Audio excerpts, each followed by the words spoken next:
ஜெபம் பண்ணிக்கோங்க.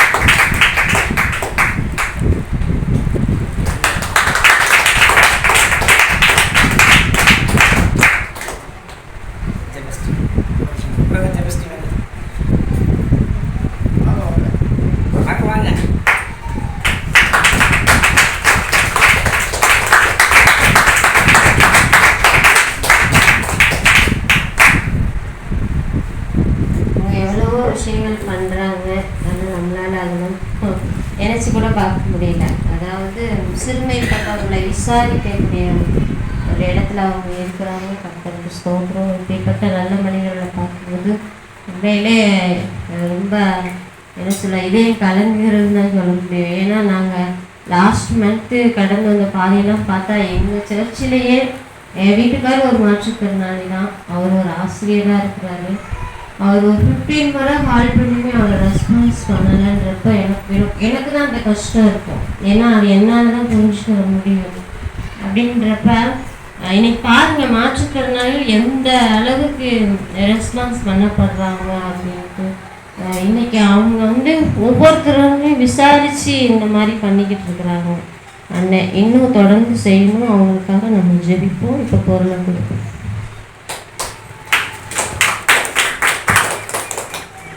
பேர் வாசிக்கிறேன். அரங்கிராஜ்,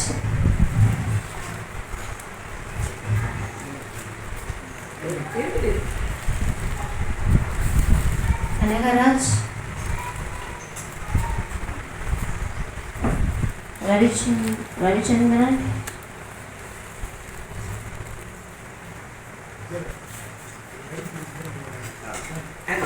ரவிக்குமார்,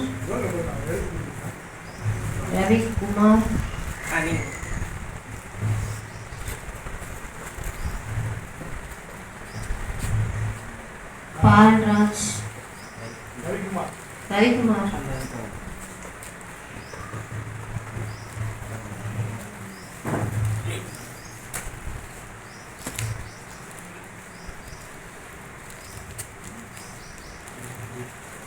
முகேஷ்,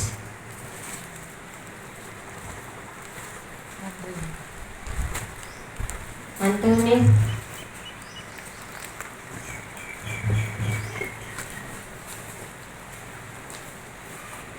அமாவாசி,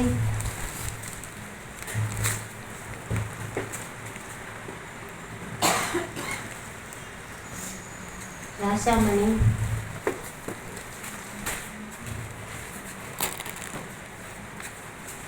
தவமணி,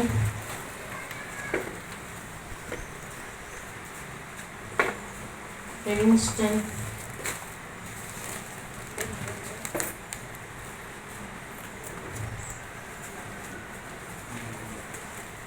அலங்காரி,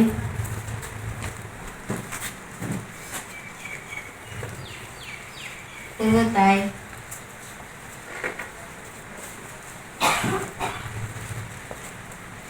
ஹயமான்,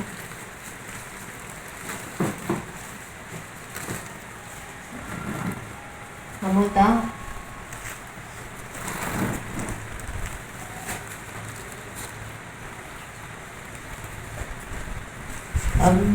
ரெகுலராக வரவங்க வாங்கிட்டாங்க. புதுசாக வந்து உங்கள் பேர் என்ன தெரியுமா?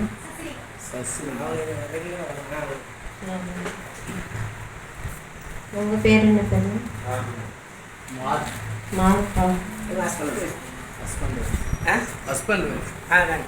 ஒரு ஃபேமிலிக்கு ஒன்று தான். வேறு யாரும் புதுசாக வந்துருக்கீங்களா? வரலையா?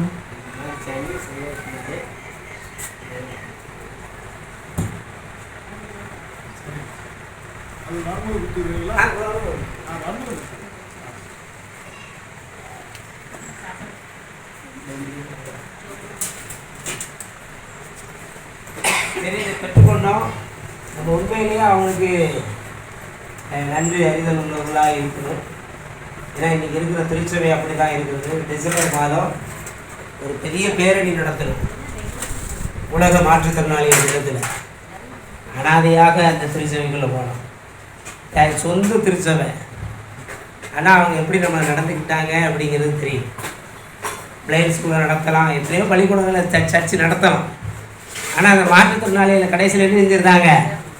விட்டுருந்தாங்க. ஆனால் உண்மையிலே இப்படிப்பட்ட சகோதரர்களை நினைக்கும் பொழுது உண்மையிலேயே எனக்கு மகிழ்ச்சியாக இருக்கிறது. நீங்கள் என்ன செய்யணும், வர்ற வருஷத்தில் இப்போலேருந்து ஜெபம் பண்ணுங்க. ஏன்னா அவங்களுக்கு ஒவ்வொரு நாளும் ஒவ்வொரு ப்ரோக்ராம் இருக்குது. நம்ம கடந்த நவம்பர் மாதம் எவ்வளவோ அண்ணன் வரணும்னு ட்ரை பண்ணாங்க, ஆனால் முடியல. அதுக்கு என்ன செய்ய முடியும்? ரொம்ப கஷ்டம். நானும் திரும்ப திரும்ப கேட்க எனக்கே ஒரு மாதிரியாக இருக்குது. அண்ணனுக்கு நிறைய இந்த சாப்பாடு தான்